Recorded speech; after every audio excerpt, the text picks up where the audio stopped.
I shall not want. He maketh me to lie down in green pastures.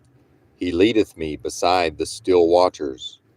He restoreth my soul. He leadeth me in the paths of righteousness for his name's sake. Yea, though I walk through the valley of the shadow of death, I will fear no evil, for thou art with me.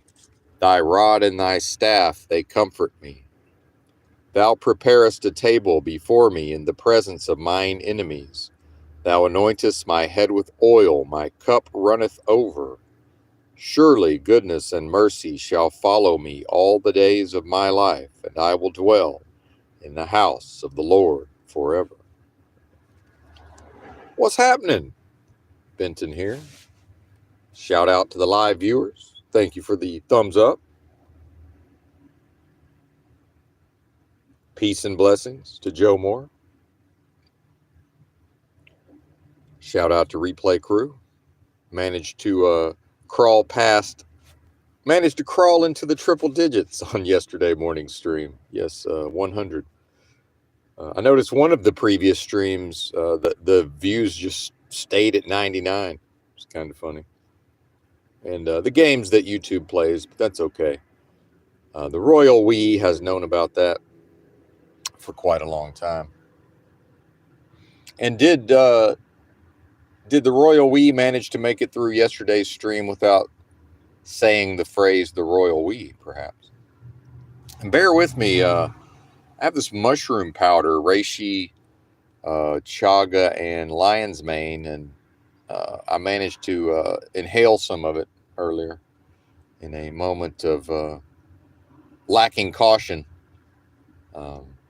I became quite adept in my kratom days of what they call the toss and wash, which is to get the amount of the dose, typically half a tablespoon, although up to a full tablespoon, but yeah, typically half a tablespoon, and just dump it into the mouth and then wash it down with water. Not pleasant necessarily, but I had trained myself not to inhale the powder while it was in my mouth before the water could, wash over it.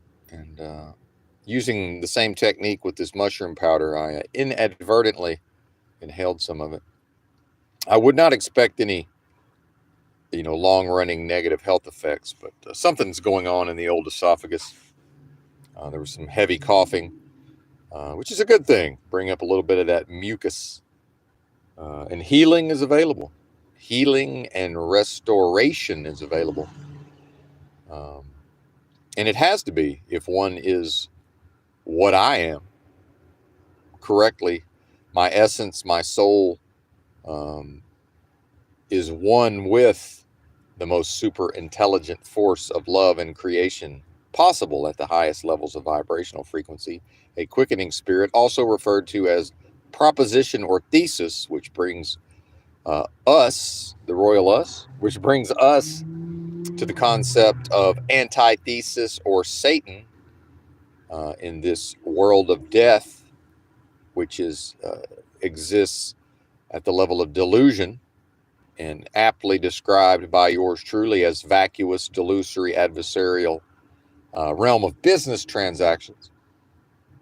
And in fact, this place, Earth, whatever we're calling it, while others debate the shape, I'm discussing the nature as well as others. I'm not the only one doing that, certainly. And I'll admit to having been, I don't know that influenced is the correct term, but I've certainly learned. The Royal We learns from many sources. So credit where credit is due. Those folks certainly would know who they are. Yes. So antithesis, influencing the creation of this delusion, perhaps, and setting it up in opposition to what I am, hence the need for healing and restoration. My assertion, what I know to be true, the child leaving its mother in a state of spiritual perfection and then taught by this world of death and these games of lies, taught after being sacrificed to Moloch, which representative of industrial and post-industrial society, this idea of producing to serve economies, right? And at the level of enslavement, certainly, as in the past, seemingly more of a physical enslavement in days past. But then again, was everyone effectively enslaved in the masses in the past? I was listening to some YouTube content rather about Europeans showing up in Egypt, to grab all of these treasures and such and take them back to Europe before the Suez Canal was built. I believe is that the Suez? I'm not a geography expert. I'm trying to remember from the video. The point I'm making is at one point there was 3 different groups having a civil war for Egypt. And apparently one of the groups was legally considered slaves. And that sort of reminded me of all of this, enslavement talk. So the masses here in America within delusion, certainly the masses exist within delusion, even if this place wasn't a delusion. And more specifically, or important also to realize the waking dream, surrealistic elements of unreality that are ever present here. Again, chalk that up to delusion.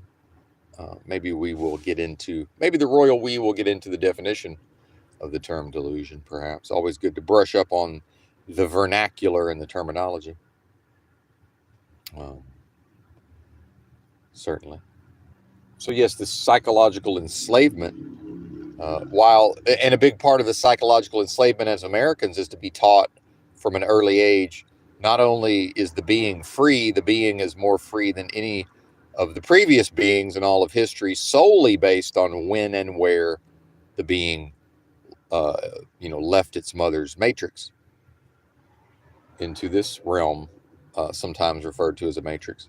And because of that happenstance, and perhaps that's also is that some sort of mocking, ridiculous, because this antithesis seems to have a sense of humor. Is that even a joke on some level? The idea of being, because time and space and place, not strictly speaking, existing in actual reality, no real tangible time or physical space. Only within delusion do such concepts exist. Only within delusion.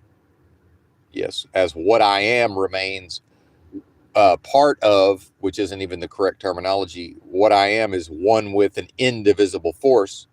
And this is referenced in the Bible when Jesus is quoted or referred to as talking about Satan's kingdom, Jesus having cast out demons, and that is part of today's story, or part of today's what the royal we will get into on the stream at the level of healing and restoration. Wait a minute, where was I? Shucks. Yes, the short-term memory.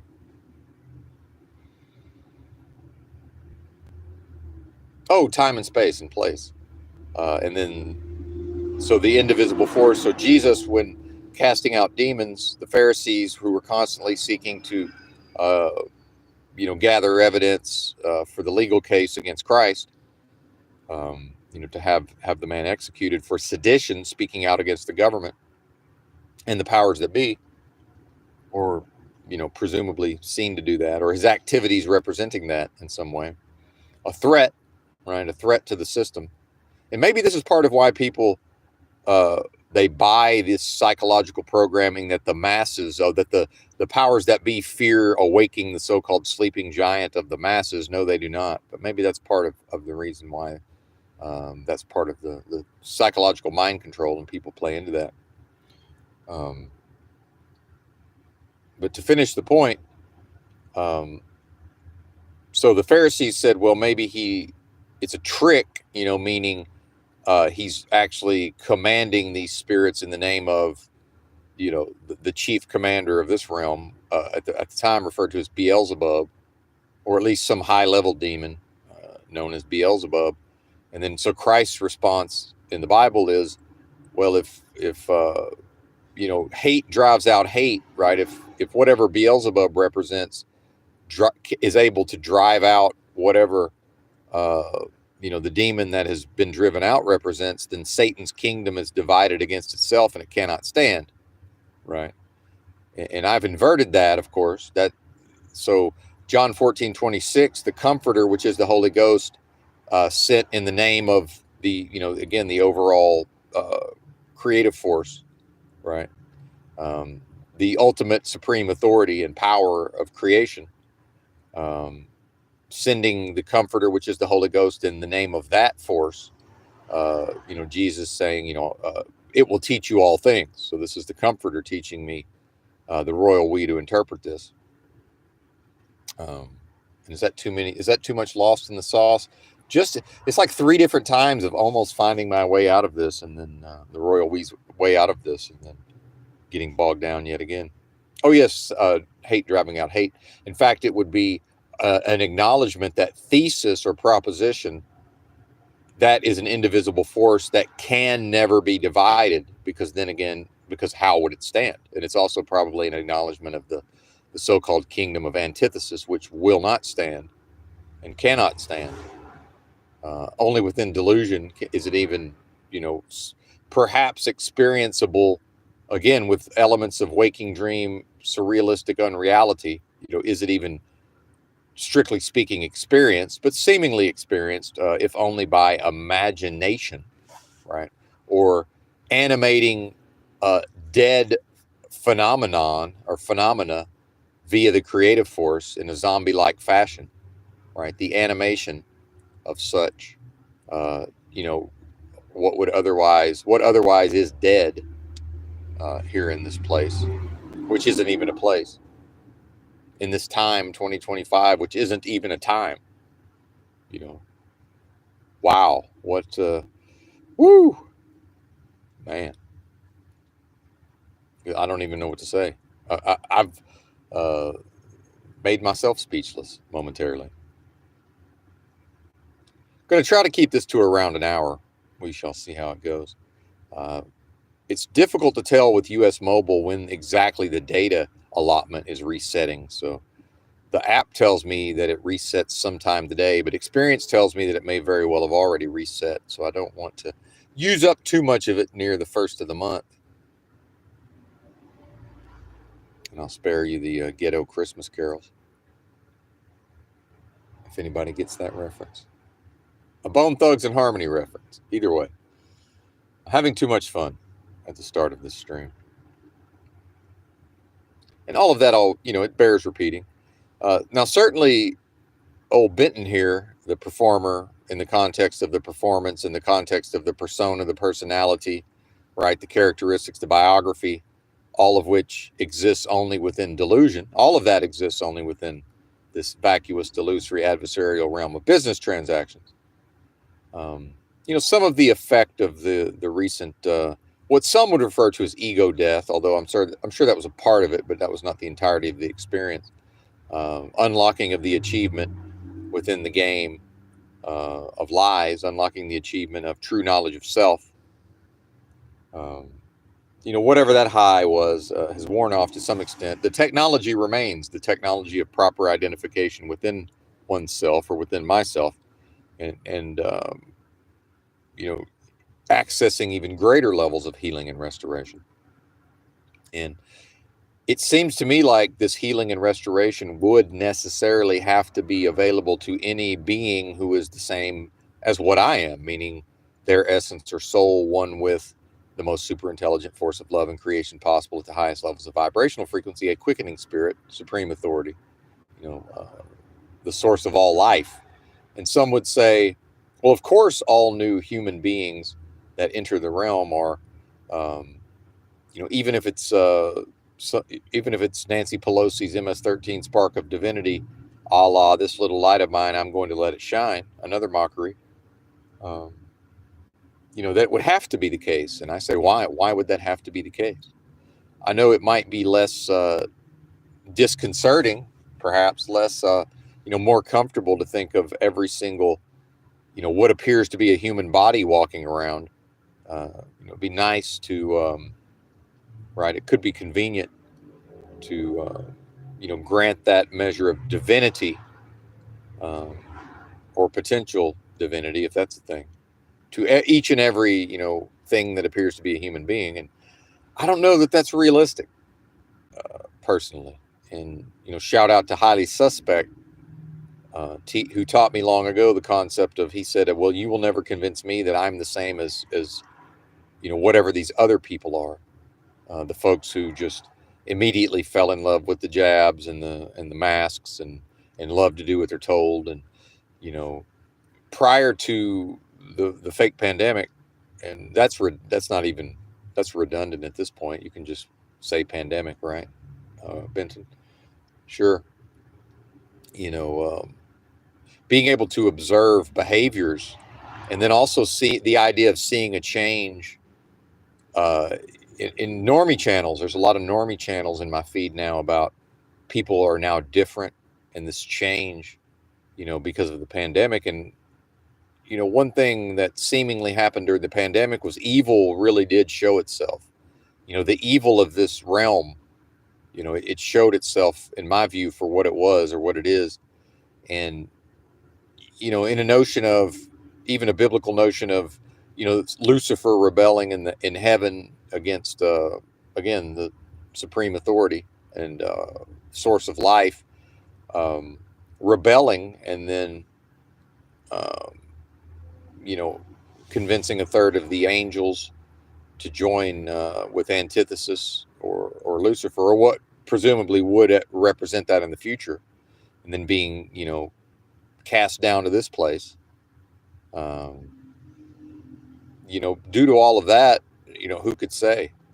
Um, well, I shouldn't even say who could say. I'm saying right now, got a little lost in the sauce again. Thank you for your patience, listeners. Much appreciated. Um, Winding our way through whatever this is, making points halfway, forgetting them halfway. It happens.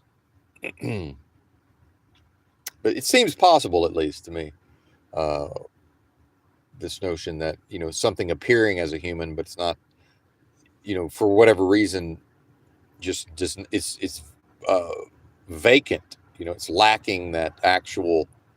Um, it's not rooted in the supreme authority and the Most High, and yet it's seemingly here. And again, acknowledgement of the philosophy of solipsism. There's no way for Benton to ever know if these other beings are the same as what Benton is. I can't. It's not something I can ever know here, seemingly.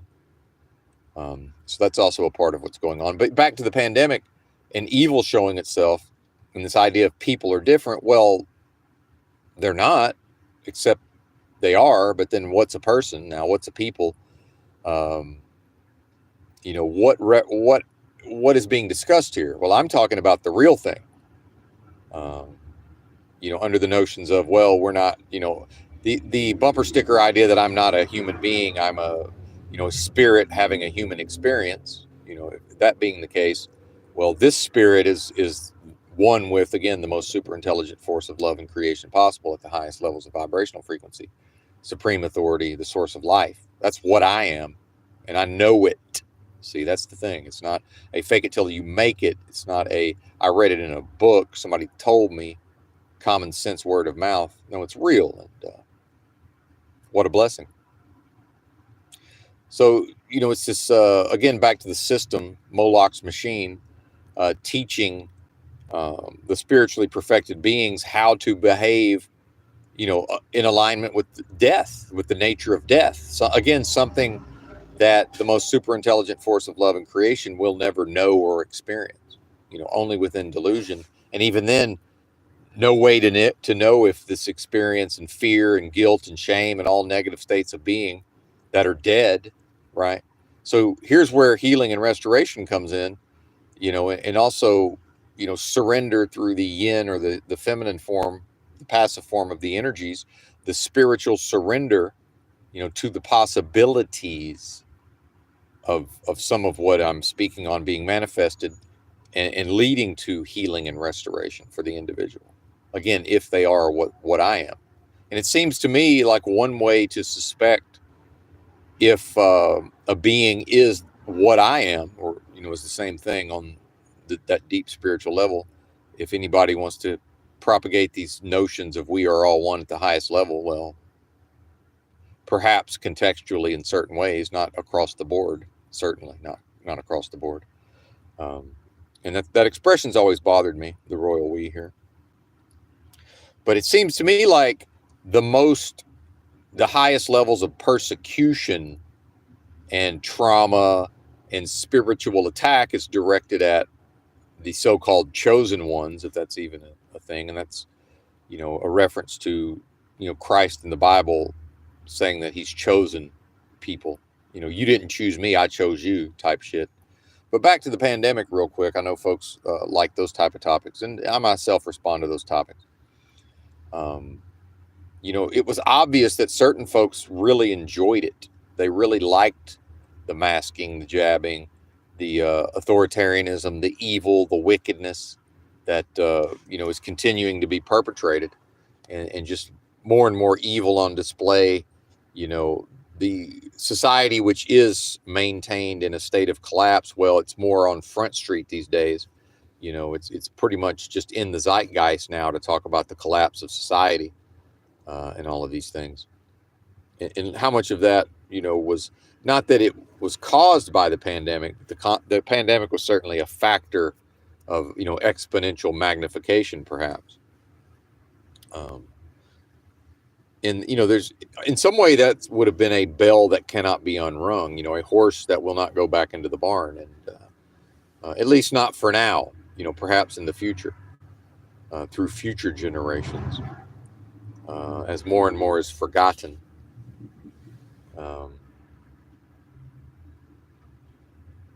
So again, healing and restoration. So, what better way, and I don't like the term waking up, but it does seemingly make it easier in a way to wake up or to become aware of notions around healing, restoration, the damage wrought through evil means, again, within a vacuous, delusory, adversarial realm of business transactions, where, and America is the vanguard of that.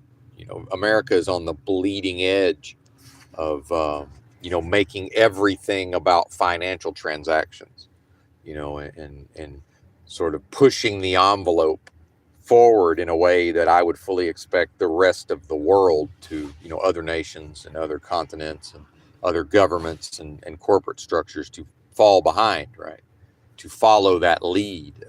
Just America, for whatever reason, is the vanguard, and it's the bleeding, again, the tip of the spear, the bleeding edge. And it seems to me like that's probably, if there's some version of a mission and Benton being, used by that force of supreme authority in creation for whatever its purposes could be, to be used by that as a tool.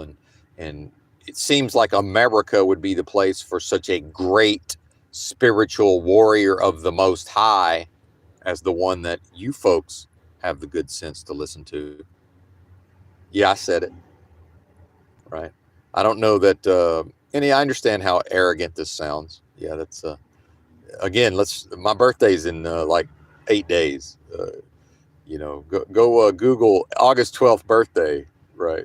And, find out why there's not much to tell this gentleman about arrogance, pride, vanity, ego, so-called. I'm probably had more dealings in such states than the rest of you, or much of the rest of you anyway. I've had more practice, right? A little more inclined to the big-headedness, perhaps, because of when I was born, seemingly contradicting earlier ideas, right? When and where I was born, having to do with the personality. Well, why not? Why not? Via astrology. Certainly seems to be a thing, as we know. I don't want to get too much into a sidetracking conversation, but why is there now a other than Biden was the combo breaker, actually, but why are the majority of the recent presidents either Sun and Leo, that would be Clinton and Obama, and or Leo rising, which would be Donald Trump and W. Bush. And then I forget about Herbert Walker. I'm gonna have to look him up. Bush 41. And then here comes J.D. Vance Sun in Leo with Leo rising. And if that fellow's the president, look out. Look the fuck out. The double Leo in there after this string of Leo presidents. Look out. But who knows? Who knows if that represents anything? And perhaps Benton here is getting a little too strongly identified with the realm. Right. Never a dull moment. Novelty to be found everywhere, certainly. So Benton, the royal we, not immune to that at a level of pseudo intellectual curiosity. But yes, healing and restoration, and the pandemic, and my Benton's own healing and restoration, where Benton, after I don't know what 4 years of all of this illness, seemingly able to eat normally, right? Although with a few minor exceptions, and that would be just some chocolate laden with sugar here and there. Benton here has consumed absolutely nothing that would be considered junk food, fast food, ultra processed foods, no sodas. Yes, I've had a pretty high amount of chocolate at times. Now I have it daily, half an ounce recently of 100% chocolate with no sugar. Although this idea of everything raw being better, and I'm going to divert a little bit, and we'll get back to the main topic. But this is apropos with healing, and I'll tie this back into the healing and the restoration, and certainly I'm going to get into some of the the demonology, spiritual warfare aspects. So already halfway into I'm allotting myself an hour, and maybe it's going to be an hour and a half because this may take some time to tie all of this together. But this is hippy dippy notion, and I'm half a hippie. Benton here, half a hippie. And that, well, if it's raw and as raw and unprocessed as possible, it has to be the best. Well, if you look at chocolate, cacao is called cacao instead of cocoa, even though it's the same fucking thing. Started as the same fucking thing, cocoa beans, right? It's the way it's processed. So cacao is more acidic, right? And how many folks preach this alkalinity versus acidic? Well, they both have their places, right? There's no, if somebody goes off and is like, well, we're acidic, the body's acidic, because of eating the standard American diet for decade after decade after decade. Well, it might be perhaps appropriate in the short term to seek alkalinity. In that case, if somebody says, well, yeah, look into the benefits of chocolate and dark chocolate, well, guess which one is more alkaline?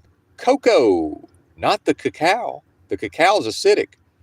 Cocoa is typically Dutch processed and alkalinized, right? Oh, but there's chemicals involved.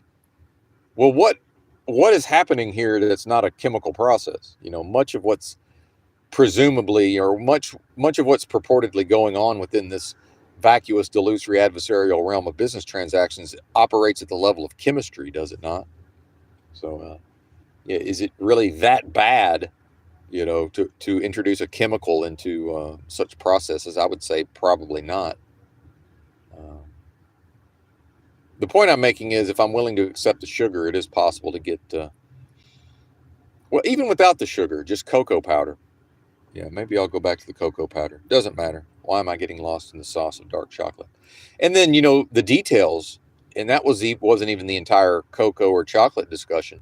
And before I forget, as the level of healing and restoration, I've found dark chocolate to be very beneficial to the large intestine specifically. And what is the media propagating or perpetuating or putting forward? It's the idea of off the charts levels of cancers, specifically in the young people, and this has been going on since well before the jabs and well before the pandemic, although that would have certainly made it worse, is the idea of young folks with colostomy bags. And that was even a thing back in the old offtopic.com message board days. We even had a poop bag crew on there. Of course, I was not a member of that, and never will be. Wait a minute. Scratch that from the record. Most likely never will be. Most likely never will be. Most likely will not be joining that crew. Certainly. But yes, the rise in colon cancer among the what is considered the young folks. Typically, that'd be 30 and under, right?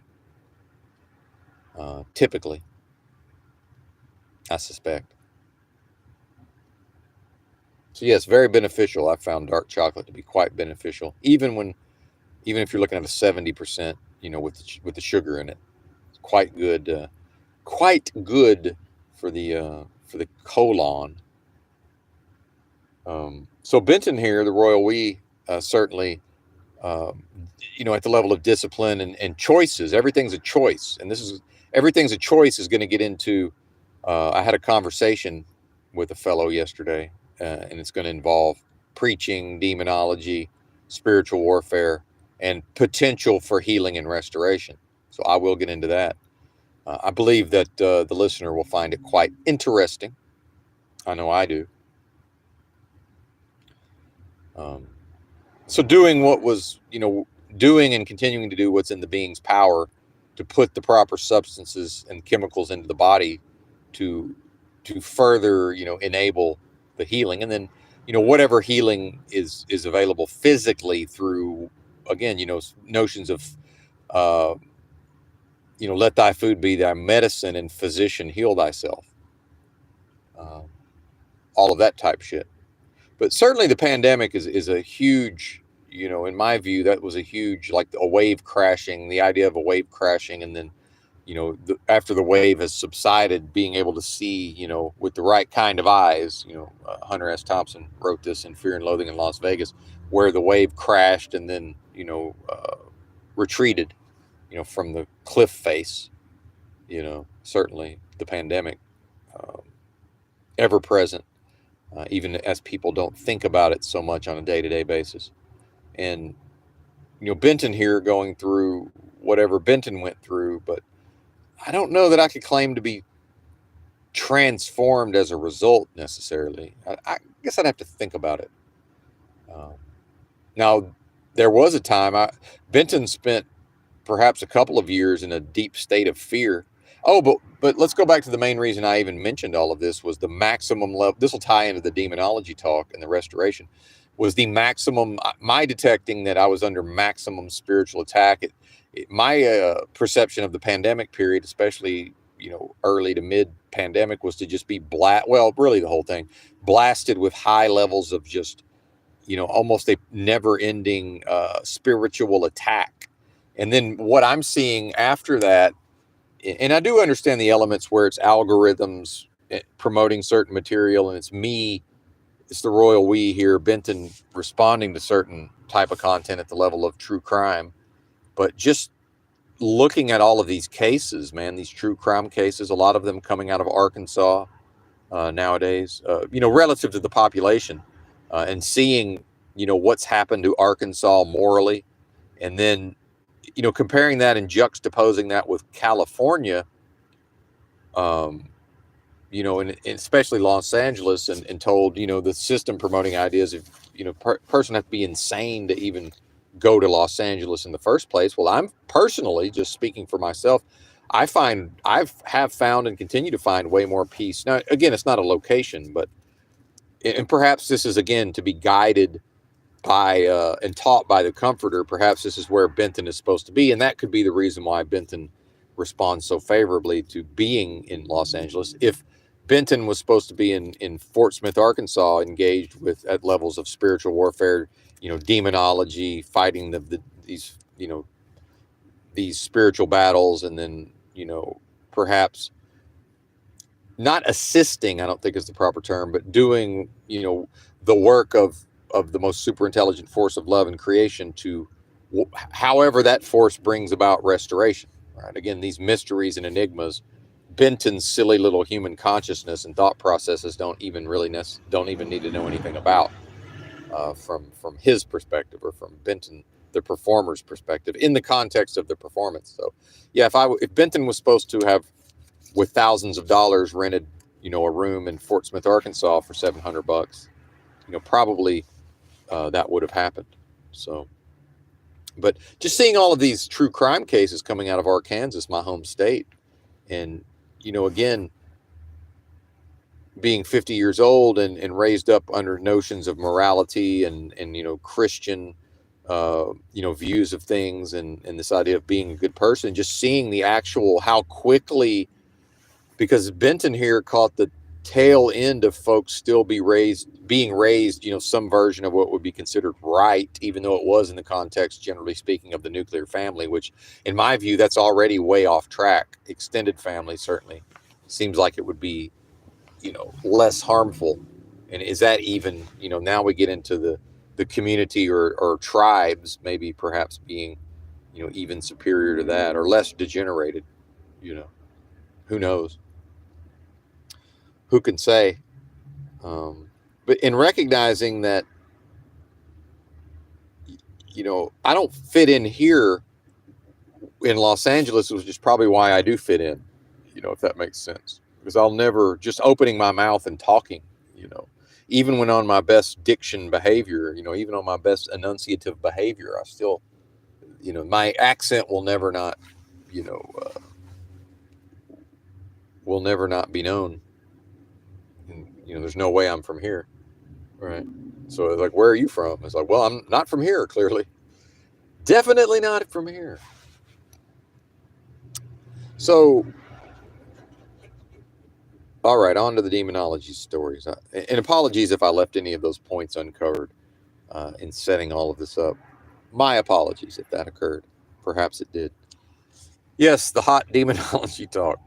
So yesterday in the morning time, not early morning though, like mid mornings, I don't know, 9 a.m., somewhere in there, after the stream, had my earbuds in, and sometimes when I'm an expert at accessing the bathrooms for various purposes.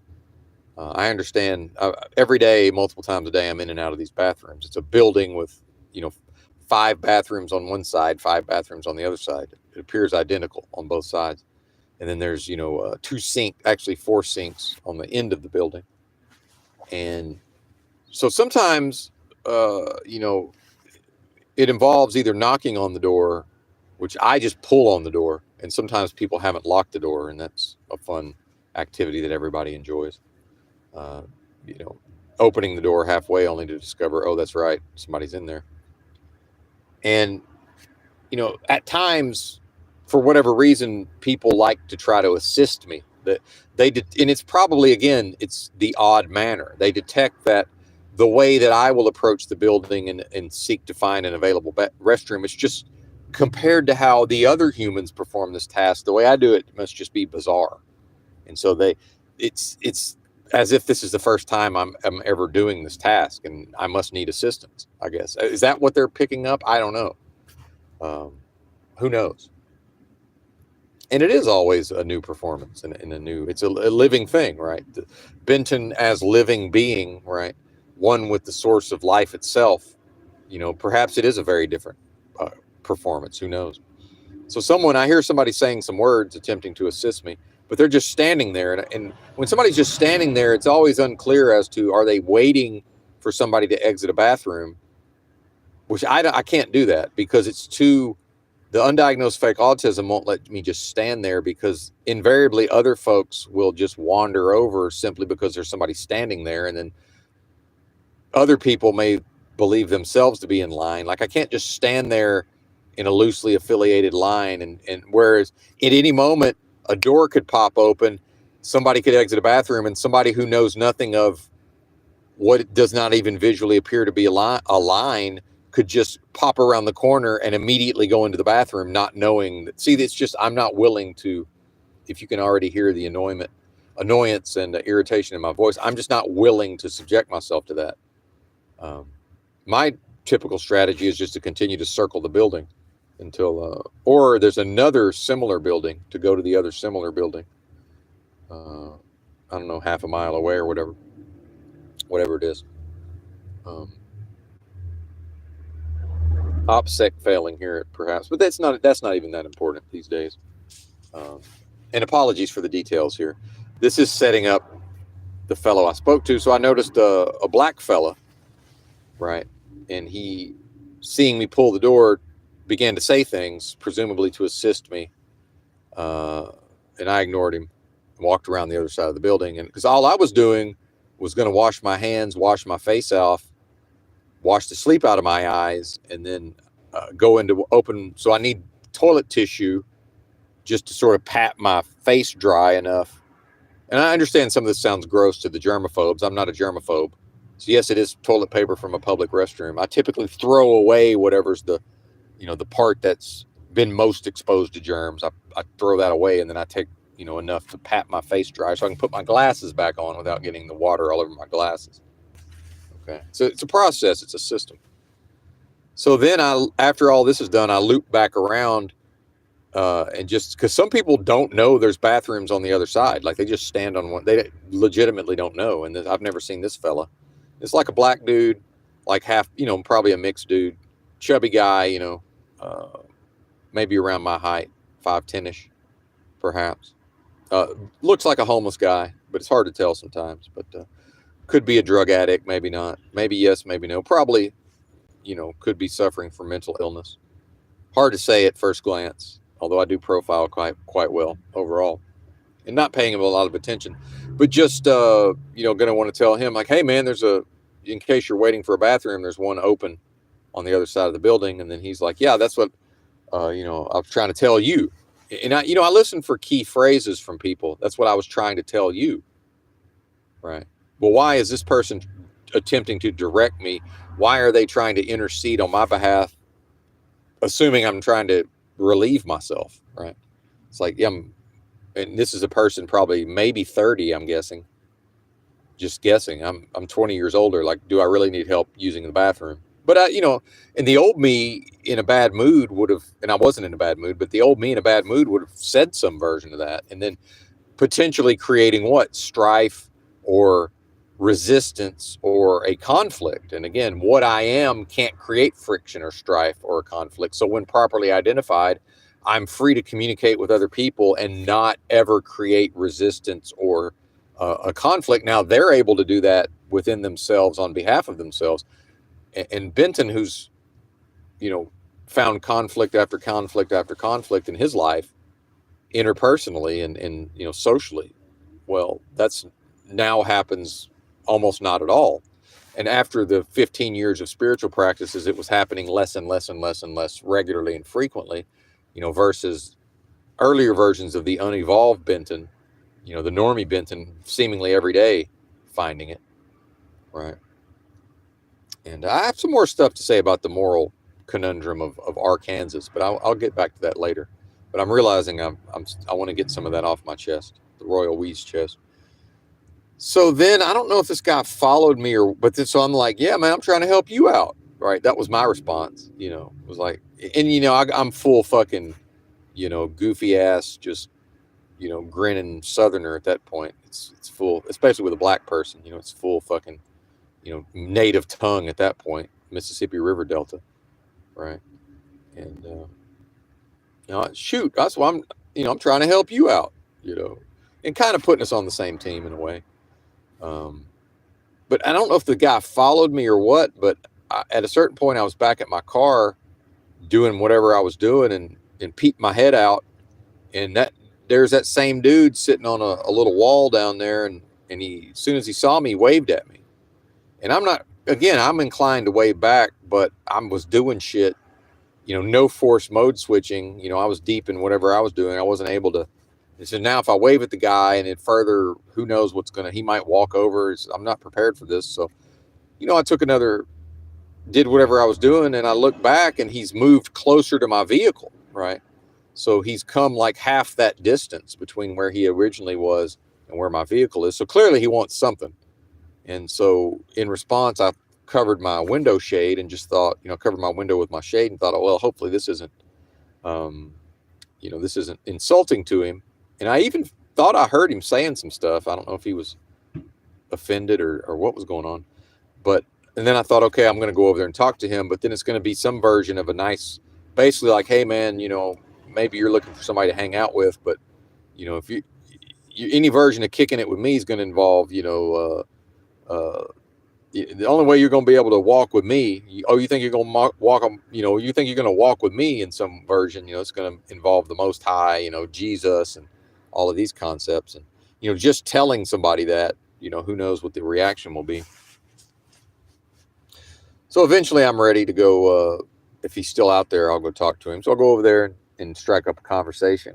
And then I see he's got these tattoos on his face that were faded, but they've been there and homemade. I don't know that they were prison tattoos. Could just be homemade tattoos. And homemade tattoos on his arm. One of the face tattoos was a homemade IDGAF. Well, I respect it. I've been known to engage with the concept of IDGAF. I don't give a fuck. But I could see it immediately. I could see the demons working on him. I could see the demonic oppression. Now, it's not a visual thing. It's in his countenance. It shows in his facial expression. It shows in his body movements. Right? It shows in his eyes. This is a fellow under heavy levels of demonic oppression. Now, typically speaking, generally from a person who's a street person, you're looking at mental illness. And again, from what I know, much of that is tied in with demonic oppression, demonic influence. And, I'm way past the stage of at this point, we're going straight to the heart of the matter, right? And, I can see the guy struggling. And, I don't know what the struggle is. But then part of the struggle has to involve that he's interacted with me, and there has to be something in him that's recognized something in me. And again, I've talked about this idea that manifested truth is very attractive to humans.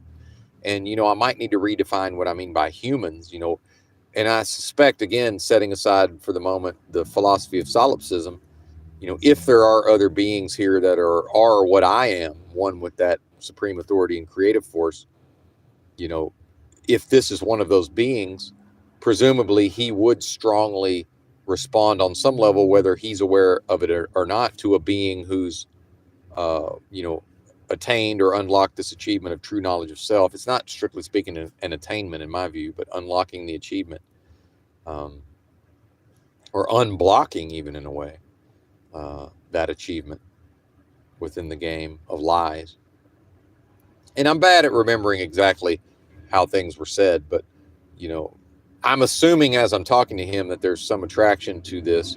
If he has the Nancy Pelosi spark of divinity, in spite of the demons who are going to presumably encourage him to stay the fuck away from somebody like myself, well, presumably the human side is so attracted.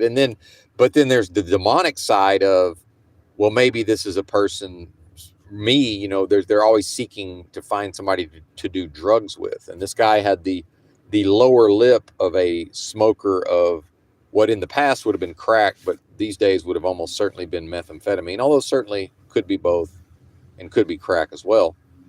But the blacks at a certain point, I noticed there was a period of time when very few black men would smoke methamphetamine, but and even though they would seek it out as a way to meet white people as a way to have sexual liaisons. I know this sounds sick, and it is sick. This is this world. This is this place. All of everything I'm speaking on as far as this drug abuse and how people behave, that's all, again, its nature is death, right? But then also the first thing I notice is he's got the two crosses around his neck, which, if anybody's unclear, the Christian cross, that's a symbol of death, right? So early on in the conversation, I tell him that I've noticed that he has the crosses around his neck, and then by then I'm already launching into the spiritual talk. And again, I forget how I opened him, but let's not forget also. Let's bring to remembrance that a mind control cult called the Jehovah's Witnesses that Benton never joined trained me from a very early age to expertly engage with the public in these. Like, it's just effortless for me to wander up to somebody, especially if I can already tell they want to talk to me. And remember, the guy waved at me, and I weaved that in later on when he became emotional. I said, remember, you waved at me, but not that he was mad at me, but I just reminded him that he sought me out in some way. Right. Just and also Benton not having an inside voice, being very loud. Of course, at a certain point, people are watching what's going on and listening, but while appearing not to be watching and listening. That's a specific thing. There's a public park, so certainly there's other folks about. And so pretty quickly I get into with him, the Jesus stuff, and I talk about being delivered from wicked. I testify a little bit about being delivered from wicked spirits, unclean spirits, and demonic spirits in the name of the Lord Christ Jesus, right? And I say, well, it seems to me like that would be available to you. And I just called him out. I said, I see the demons, man. I see them working on you. I said, it's obvious, and he didn't protest. And one thing I've noticed with these folks is he was able to stand calmly, seemingly, physically, not moving at the bathrooms when I first encountered him. And when he was sitting on the wall over there, just sitting there seemingly at peace. And then he was standing next to a water fountain, and he had a bicycle just standing there, like leaned up against the water fountain. And then as soon as the demon talk started, he became restless for the most part.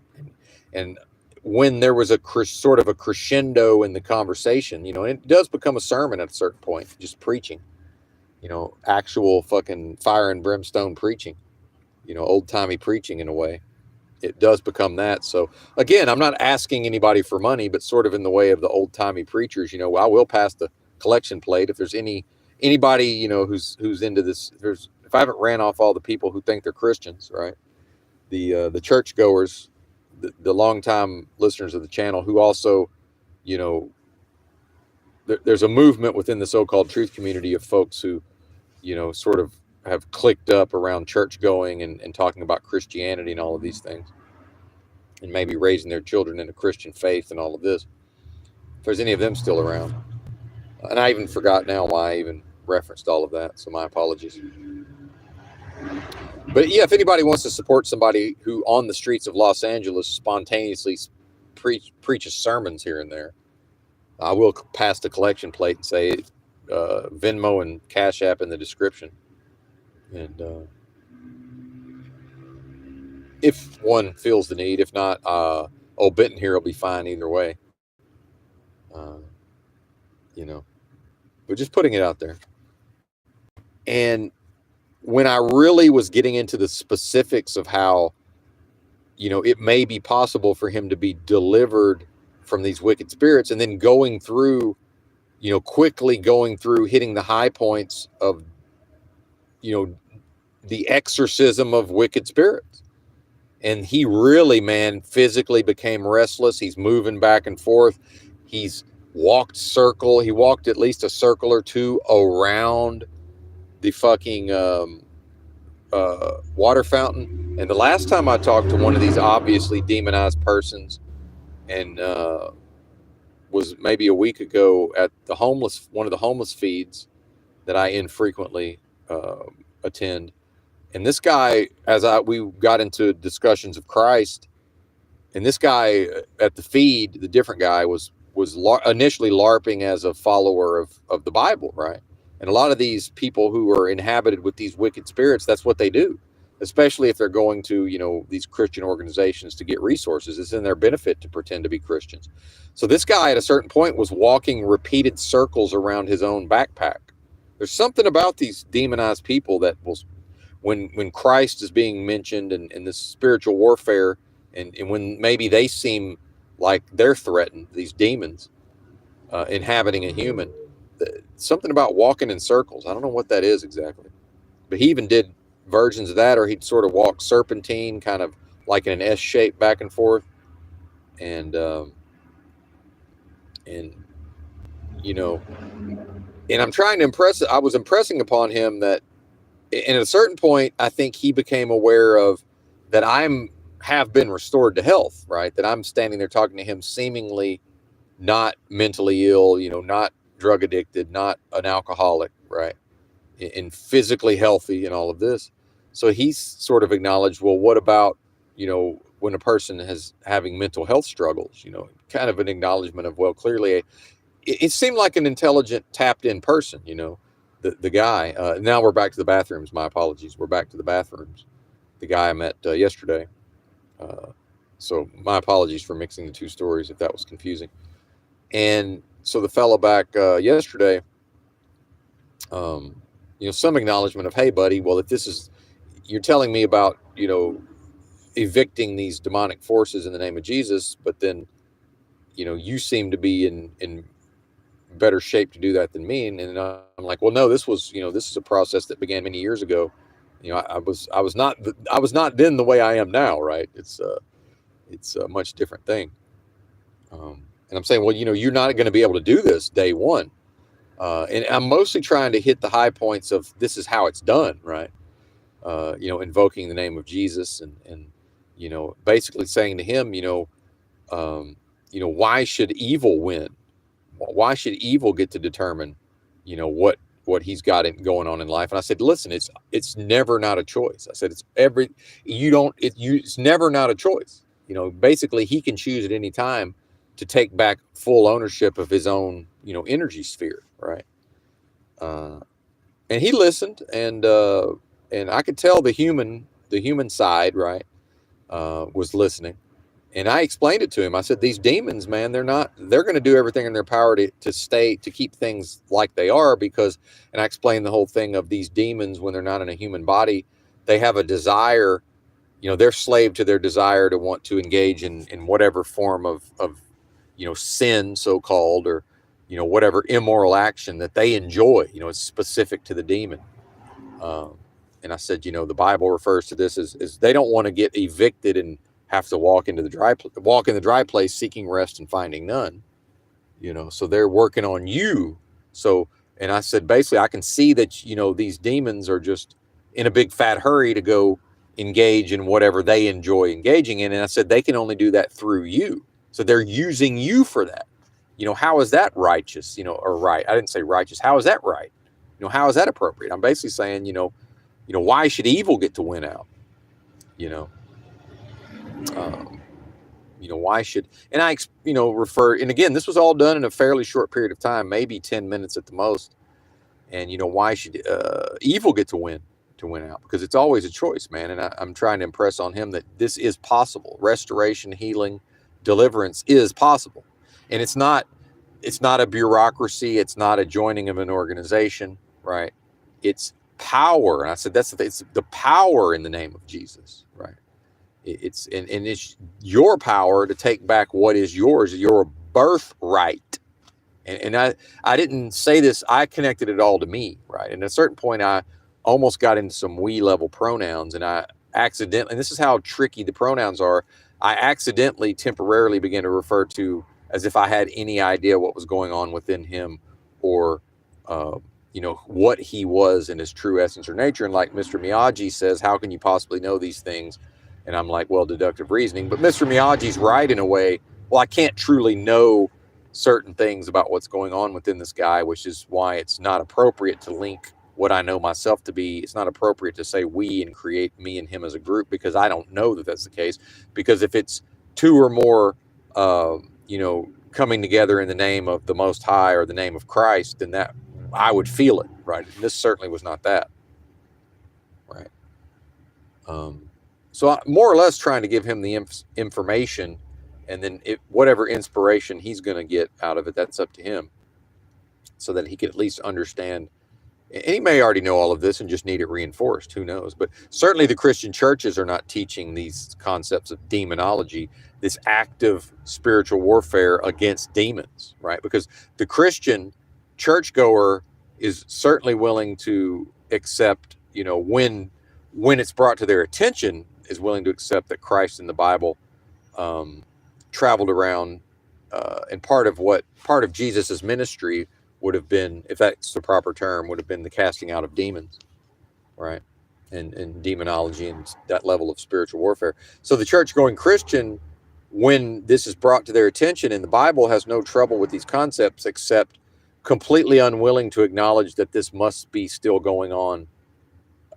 Or even, they're less likely to acknowledge, but, it is possible to get them to acknowledge, well, this must still be happening today, especially if this is the so-called last days. And I'm not saying that it is, but the individual Christian will not acknowledge that it's possible that they themselves are infested with demons, which of course makes it all the more likely that they are, right? Unwilling to face the possibility. Well, this guy put up no resistance whatsoever. Whether he knows or not that he's under the influence of demons and demonic oppression. And then at a certain point, he asked me which way to City Hall, but he had already. And at first, I'm like, "Well, it's Sunday," and then second of all, which was kind of a clue that he might be have actually initially sought me out to see if I was a drug user and would share drugs, because this is sort of that time of the month. Because he might not have received whatever monies and food stamps and all of that he's going to get this month. But he'd already told me he was born and raised here, which may or may not be true. Probably is. Uh, but then I just described a way he could get to downtown from here. But I said, well, you probably know better than me since you're from here. But I don't think he's that familiar with this area necessarily, as far as having it memorized, as I do to some extent. So then eventually he was like, I don't feel well. And I was like, yeah, of course you don't. Basically, like, yeah, of course you don't feel well. It's them demons, man. Them demons are threatened.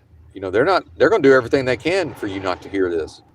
And it's basically like, this is for you, man. Like, this is, and I didn't, sometimes it's like, yeah, this is God, it's a message from the Most High to you, buddy, because I can't, I suspect that to be the case, but, it's not for me to speak for that force, right? Necessarily, although maybe it is. I don't know. Maybe it is appropriate at this point. If that's what I know, not if, knowing myself to be exactly that, I guess it is appropriate. Who knows? But probably better to avoid such talk.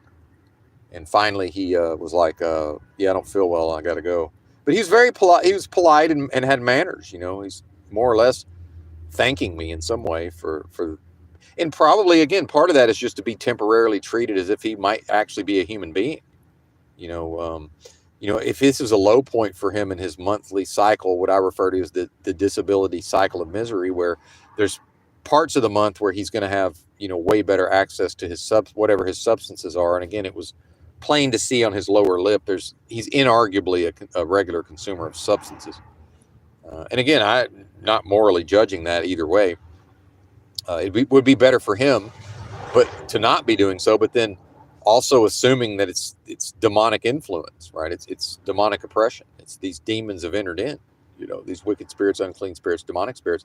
And then, I'm not, certainly able to work with the power of Jesus and all of this being, fully in my own access of power within myself. But he has to repent. See, he has to go. There's a specific legalese that must be required, or these entities are not going to leave. And there's really no reason for me to start, invoking the name of Christ and commanding demons to flee from an individual who's not in a proper state for them to leave. Because all they're going to do is double down on the legalese. They're just going to know and even assert that, well, we're more or less legally inclined to be. We're legally perhaps obligated, but the demons are in fact they're staking a legal claim. And until this gentleman, until this individual invokes whatever he needs to invoke to reverse or rescind the legalese, there's nothing I can do. So it's important to recognize that as well. And so he left, presumably to go to downtown to find his substances, because the demons, of course, are going to want to get him back into his whatever traps they've laid for him. That they got to get him back into that quick, fast, in a hurry. And in my early days of working with these concepts, I came across a guy on the street in Austin who was he was so obviously in hell within himself. He was so in hell, and he was so, and this was years ago, the substances had him dragged down that he couldn't physically get away from me. And he was in a stupor, but he was still conscious. And I started saying, and this was actually Quranic verses back then. I was repeating these Quranic verses, and there's power in it. And I could tell it started working on him, but he just kind of politely asked me to knock it the fuck off, because it was tormenting him, and it wasn't going to lead to anything beneficial for him. So I left him there, and I learned from that. It's, at that earlier state of me learning this demonology, Benton, it was, kind of showing off what I could do in a way, even if just to myself, and realizing, well, that's not appropriate. This is not for that, and so who knows? There, maybe that's maybe a seed was planted that will grow into something in the future. No way for me to know. And again, not my business. That's the business of the Most High, right? Which I guess is my business, but not Benton's business in the context of the performance, right? The performer Benton in the context of the performance. So that's neither here nor there for me. What happens, as a result. So, and that was my service for yesterday. And yesterday, I also noted on the live stream, I said maybe this is all I have to do today is this live stream. Well, it turned out it was that live stream, and then delivering a sermon in the park was what I had to do yesterday, and that was about all I did, other than just the normal routines. So yeah. And if anybody wants to click the like, that might help something. Who knows? I'm not sure it even matters at this point. And so, yeah, I guess that's the demonology story from yesterday. I'm sure I've forgotten parts of it. But and back to the human level real quick to wrap up on the human level part of it, just to, when he's seemingly at his worst, rock bottom, and it was on his face, man, you could tell. And he became emotional at a certain point and was certainly on the verge of weeping, openly weeping, but, men holding it back, certainly, but teary-eyed, right? Teary-eyed. And reminding him that it's a choice, man, it's a choice. And he, never got into any of the victimhood talk, right? Which is good, probably, a willingness to own, kind of to take responsibility for at least partially one's own lot in life, right? But yeah, back to the so I'll be done with that hopefully, and as far as talking about that aspect, I might remember something and jump back to it, but perhaps not. So yeah, Arkansas, just all of these cases, man, these true crime cases, and the current high profile case of this school teacher in his 20s, I believe. And again, yeah, psyop, whatever, I'm going official fiction layer with it. I always reserve the right to take these stories as presented. I reserve the right to do that. That's Benton here, came up with that concept of official fiction, and you may hear other people using that concept or as a bit of shorthand here and there in the so-called truth community. That's a Benton original. You're welcome. That's as I take bits and pieces from others. That's a good sign that people take bits and pieces from yours truly here and there. Certainly.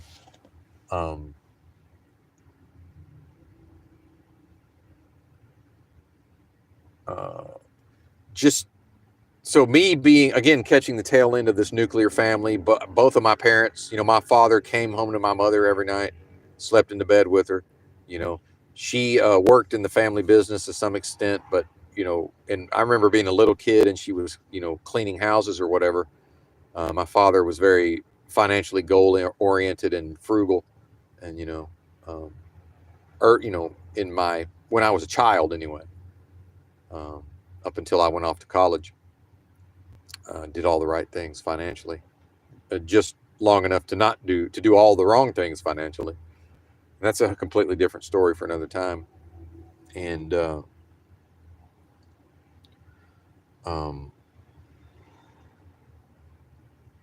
so getting a lot of this moral instruction, around, being a proper member of society, manners, treating people well, the whole thing. And even and I was never a Jehovah's Witness, my parents were, so we got even more of that as Jehovah's Witnesses, right?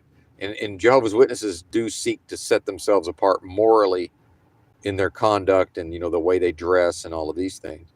It's a facade. It's not real, of course. It's, in fact, the organization itself is fully demonic, as all religion is in this place. All religion fully demonic. I hope that's clear. All religion fully demonic. So, growing up in a cultural context in which people were at least taught and somewhat incentivized to at least keep up the appearances that they are moral beings. So I'm sure evil and bad things was happening in Arkansas. I know it was, but it was way less, it was way more hidden, and it seems like it was probably more prevalent. Although, again, the modern 24-hour news cycle and the smartphones and all of this, it certainly makes it easier to come into contact. But remember, Benton here read the newspaper every day of his life going back to the 1980s, and would have read Arkansas newspapers until the age of 35, lest we forget, because I lived in Arkansas almost exclusively until the age of 35, other than, like, I think I was in Florida, a couple of different stints in Florida that might have totaled a year, but probably not even an entire year. So certainly would have still had access to the true crime information, or the crime going down. And for whatever reason, Arkansas seems to become a hotbed of just immorality, depravity, and especially, the type of crime that really, nobody is, and there's not that there's a benefit to crime, these horrific, interpersonal tragedies, but not even really a financial benefit anywhere. It's a lot of, unfortunately, really small children and I don't even like saying this, man, but just small children being horrifically victimized. Again, that's really all I hesitate to even say that. It's so fucking horrible, man. And um, fuck, a lot of that going on, and then the older folks being preyed upon, at least in one horrific case.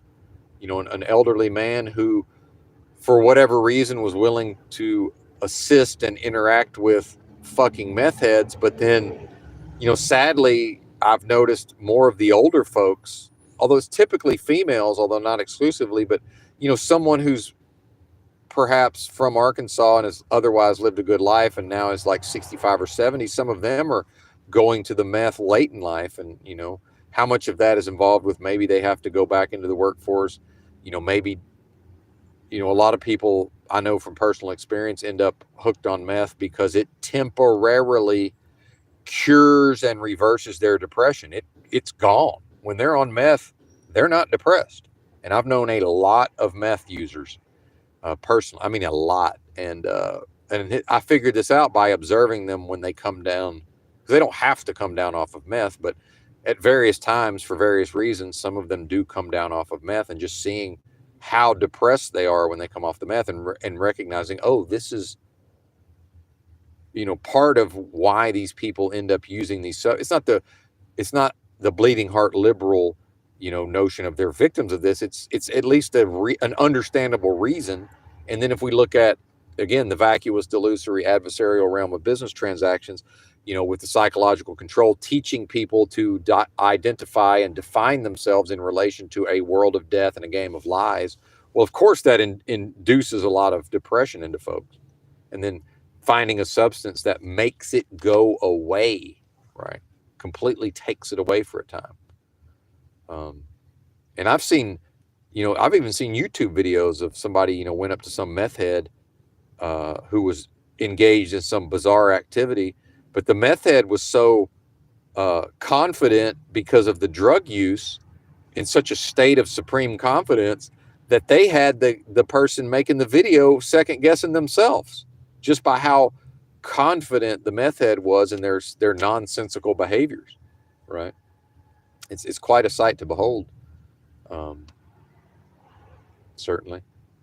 And yeah, so, and sort of not knowing what that is, coming out of the Delta. But let's not forget, there's a pyramid on the Mississippi side of the river, not that far from where a lot of this stuff is going down. So a lot of these horrific cases, although not all of them, some of them are coming out of Fort Smith, which is on the opposite side on the, just more or less draw a straight line west from the Memphis pyramid, maybe up a little bit, maybe a little north, but not too far, as I think. No, yeah, might be straight across, but, farther away. But, like Jonesboro, Arkansas, a lot of the cases are coming out of there. That's quite close to the Memphis pyramid. And I'm not saying that has an influence on all of this. It's certainly food for thought. And then there was a rumor after the Memphis pyramid opened in the mid 90s, as I recall. I believe that to be the case. And there was a rumor that there was a crystal skull in the top of the pyramid. And so much so that eventually there was an investigation, and this can be read about in the Memphis Commercial Appeal. I don't know if the newspapers had merged. There was two newspapers before that. I think it was commercial. There was a commercial and an appeal. I guess they merged at a certain point. But there was an article where, yes, indeed, a crystal skull encased in a black metal box was indeed found inside the Memphis pyramid at the, near the tip of the pyramid. It's a real thing. Okay, again, official fiction layer, Layer. So who the fuck knows? And I've always been sort of, there's something about that region of the country, and I myself have talked, and certain things I'm curious about that other people are not curious about. If we look at where Johnny Cash grew up in, again, near Jonesboro, Arkansas, but, not in the city, but Dyess, a community called Dyess, and his parents were sharecroppers, lest we forget. About as close to a slave as was possible to be at the time, right? White folks. Johnny Cash's parents, sharecroppers in Arkansas. And that's how Johnny grew up to some extent. But so you had Johnny Cash and Dyess, and then you had Elvis Presley grew up in Tupelo. And you can basically be wherever Dyess is, you can pretty much draw a straight motherfucking line from Dyess through the Memphis Pyramid to Tunica. Now, whatever that means, I have no idea.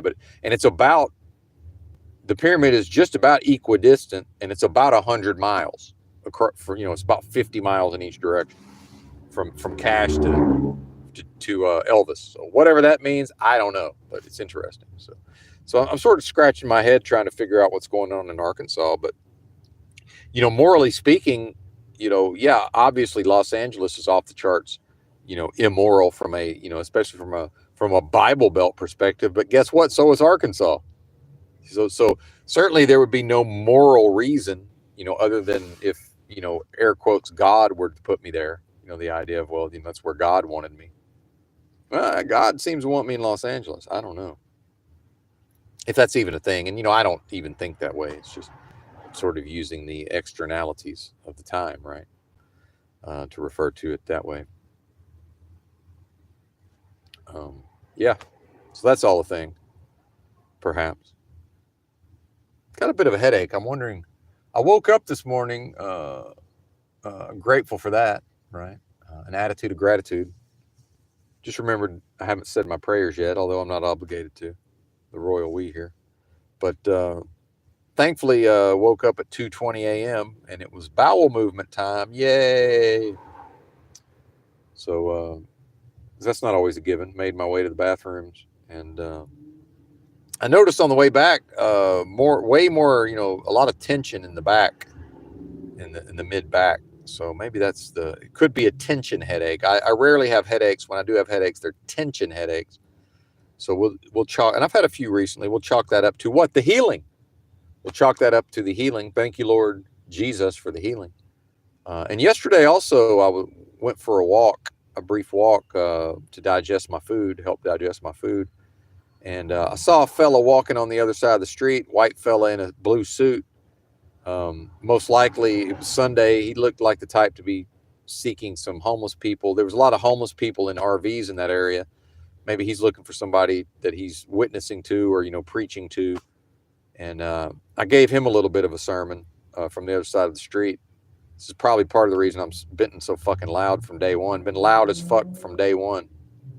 And my voice certainly carries, booming voice that carries. And something about, they say Jesus Christ is Lord. And I say, Lord of what exactly? Right? I said, certainly not this world, right? Because that's the prince of the power of the air. That's who's ruling this place. So certainly not Lord of this world. And in my mind, I got into notions of, people say God is in control, or Jesus take the wheel, or Jesus is in control. Well, love don't control. Love doesn't seek to control. So that's this whole God is love concept, especially a Christian who would say, well, Jesus is God. Okay, well, God is love. So how can Jesus be in control then? Because love doesn't control. That's not an aspect of love. Controlling is an aspect of the antithesis of love. That's an element of this place.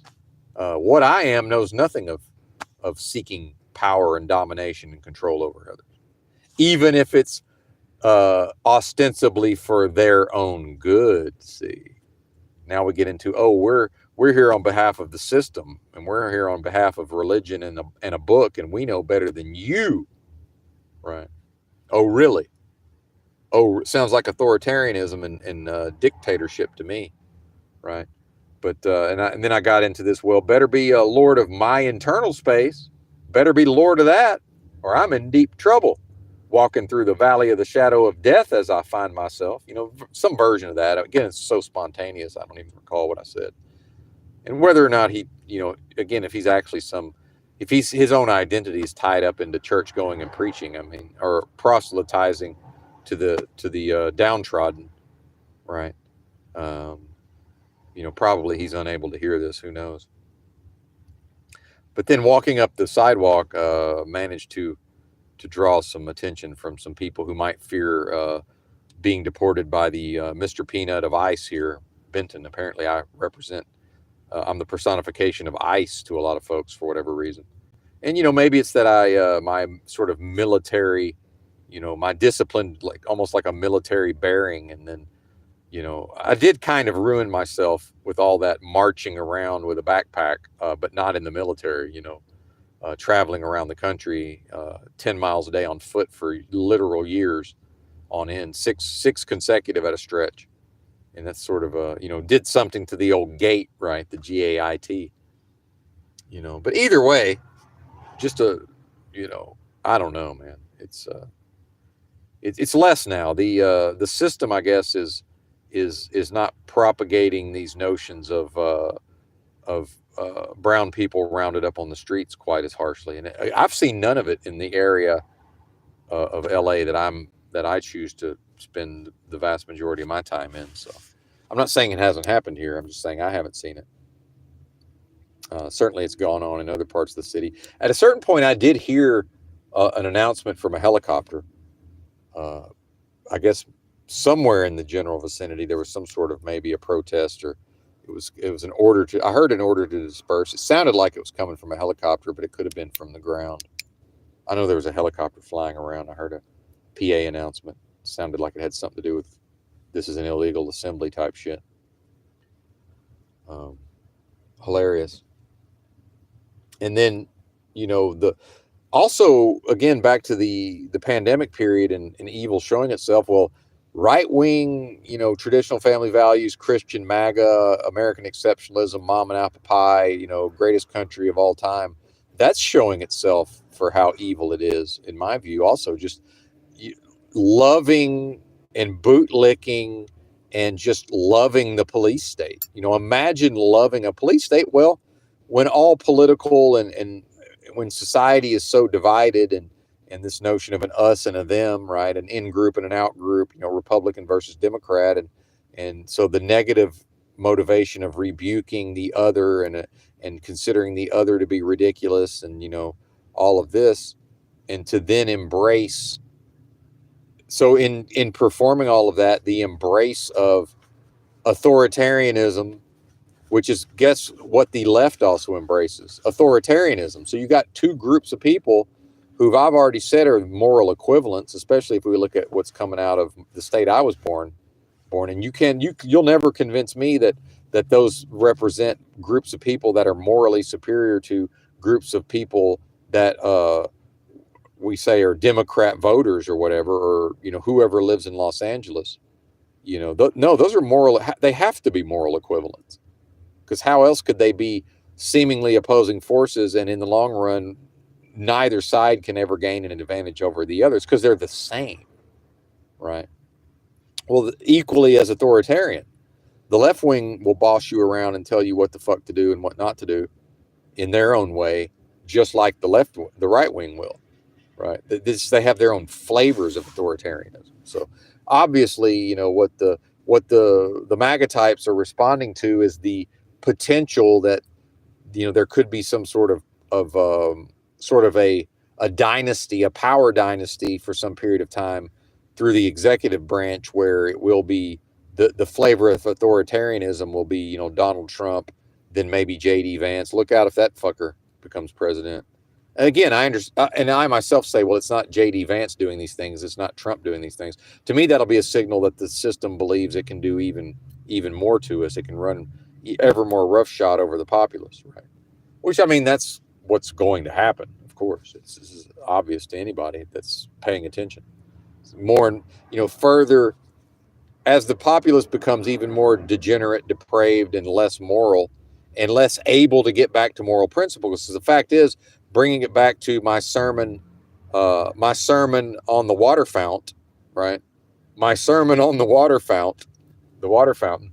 Uh, you know, until this fellow is willing to right the ship, morally speaking, he's fucked. He's fucked. He's in the I never knew you camp at this point. He is fully aligned himself with death, and I'm pretty sure I worked that into the equation, right? But more, I probably hinted at it. I didn't want to be accusatory, right? But yeah, man, he's gonna have to get his own house in order in a way, right? And as much as possible, I impressed upon him that these Christian organizations and all this external help, that's all going to help him remain in a state of poor morals, right? It's here, in fact, to help assist him in staying in the state he is, right? Because let's look at, there is some confusion as to, well, why are these people allowed to live in the streets, do all of these drugs, and then, a lot of cities now are providing them with everything but the drugs. They're giving them, these safe injection sites, they're providing them with the fucking meth pipes and all of this. I don't know if that's happening in LA or not. Maybe it is. I don't know. They call it harm reduction.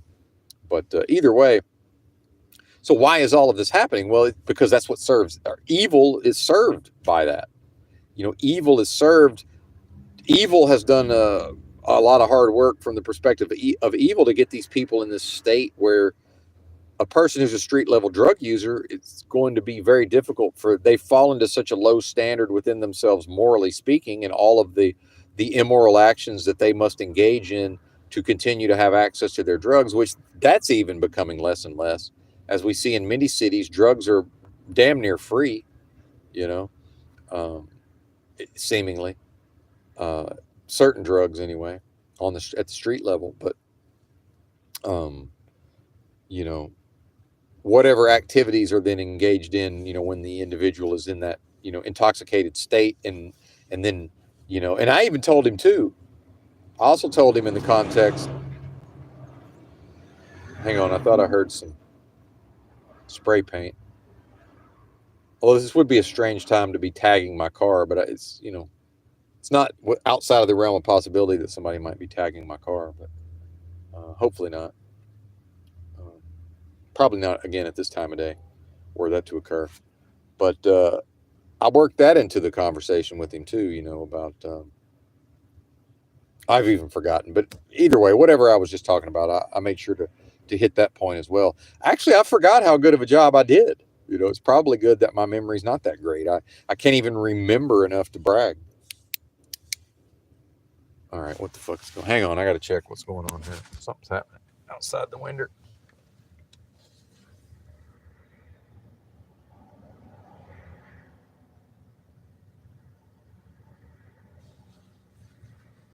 All right, that's got to be just compressed air. It's got to be somebody with some compressed air.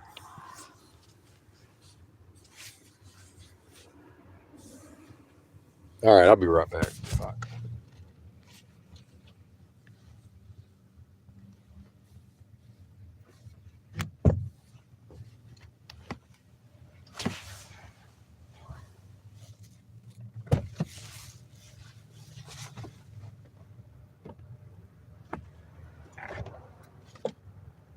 Oh yeah.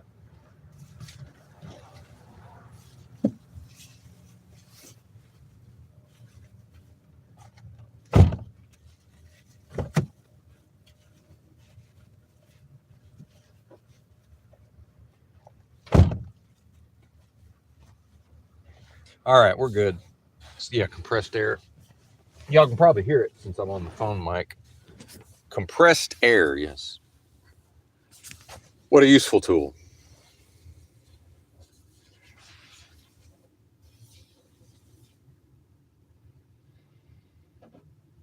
So back to the Arkansas thing and this moral depravity and all this horrible crimes. And again, you know, the disconnection of the just almost like crime for the sake of crime. And then, this school teacher in his 20s.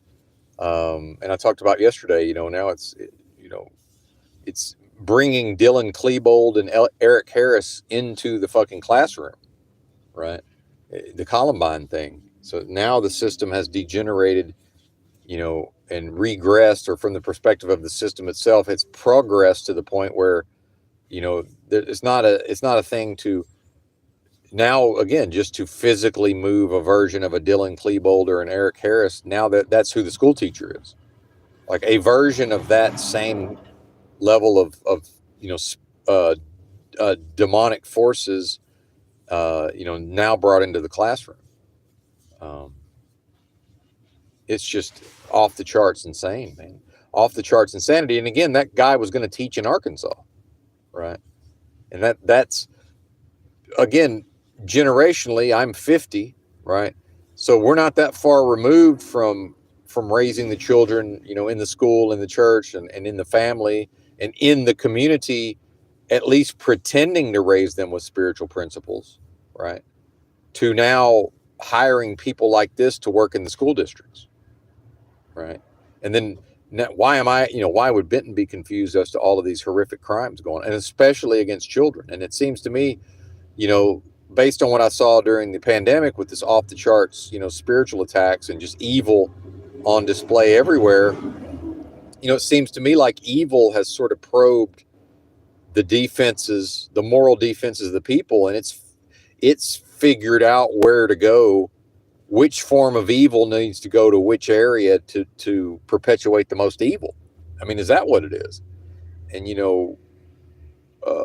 so what are the reasons why, and why are certain areas of the country seemingly a little more open to certain types of crime for whatever reason? And I'm familiar with Fort Smith, where there was a big case that's not well known, but it was pretty big on YouTube as far as listening to interrogation videos. This like 20-year-old woman, meth head in Fort Smith, Arkansas, uh, in an area that I'm very familiar with, murdered this old man for basically what ended up being, a couple of flat screen TVs that were, almost worthless, whatever they were able to take out of his little house there. And, ended the guy's life over it. Just completely people with no redeeming qualities whatsoever. And that was not my experience of Arkansas growing up. And I'm sure there were people with no redeeming qualities, but and just the way she conducted herself in the interrogation, just to realize this is a person who knows she has no redeeming qualities, and almost like proud of how evil she is in a way. And it's just, it's just sick, man. It's sick. So what the fuck is going on? And I got to where I could really, the last time I was in Fort Smith, I wasn't there for long, but I'm trying to remember. I spent at least a night or two after I quit this last truck driving job.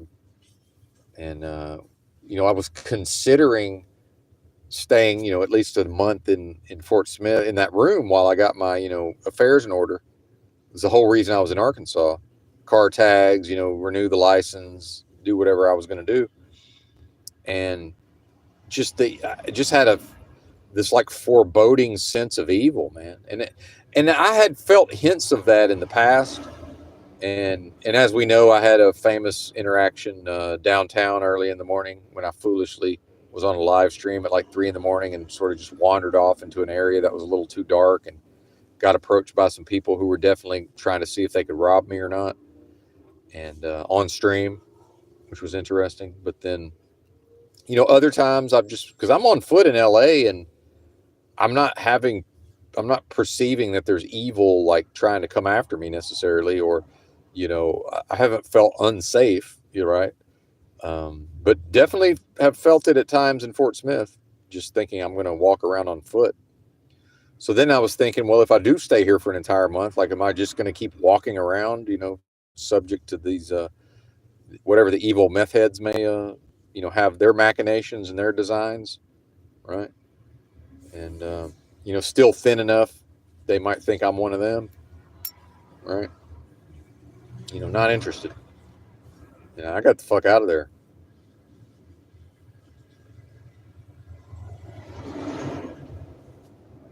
Crazy. And then, yeah, I know there's no live chat, but so I'll ask rhetorically, just, the listener, like, I would suspect that some of the listeners have their own versions of all of this, all of what's being addressed here, and just the changes, man. And I fully expect evil to become even more and more emboldened and to show itself, more and more. When it's when evil is, operating the education system and just on Front Street hiring, again, a version of Dylan Klebold or Eric Harris. And it knows that there's no way the system doesn't know who that person is and what they're all about.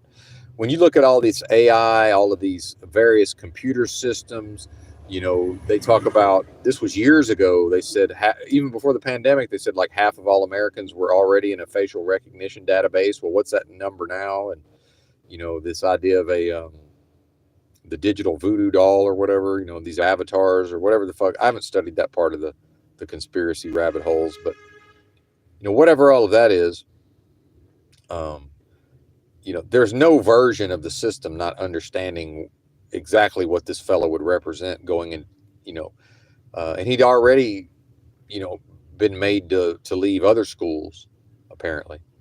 Um, and none of this is an accident. I mean, that's what's important to realize. Like, so as I see growing up in the Jehovah's Witness religion, again, never joined it, but my parents were Jehovah's Witnesses. I grew up in it, and seeing, such as the town that my parents moved to the second half of my senior year. Yeah, I graduated from a high school. I only attended for one semester.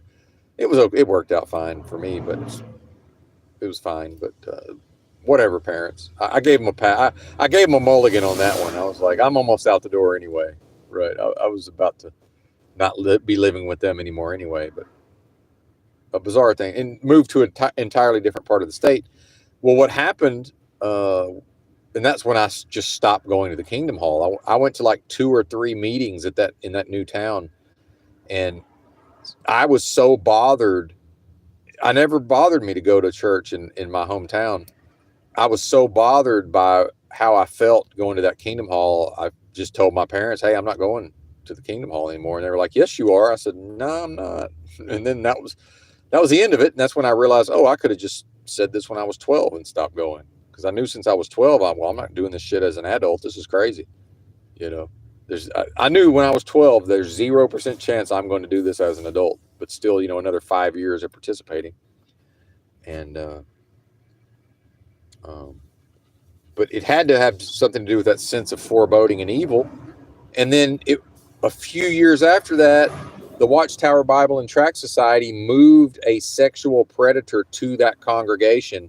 They knew with full knowledge that he was a sexual predator, and then he perpetuated so many crimes against children that he ended up going to prison in Arkansas for 80 years on a first offense, which a lot of states ain't about that life. So that is one thing Arkansas manages to get right for the most part, is throwing these motherfuckers into a dungeon and locking them away and throwing away the key. Lock them up, throw away the key type shit.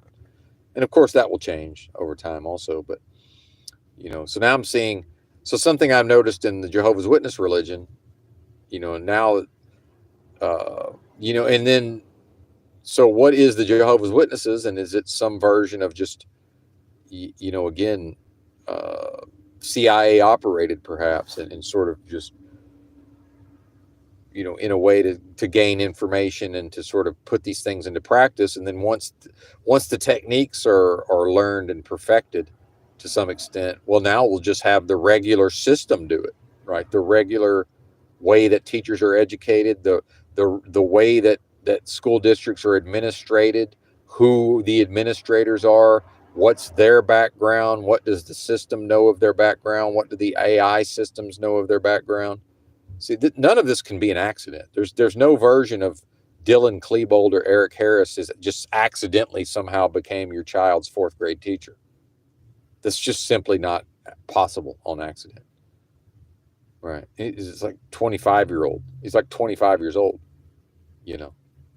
How much longer would Eric Harris or Dylan Klebold had to keep their shit together for one of them to get a bachelor's degree in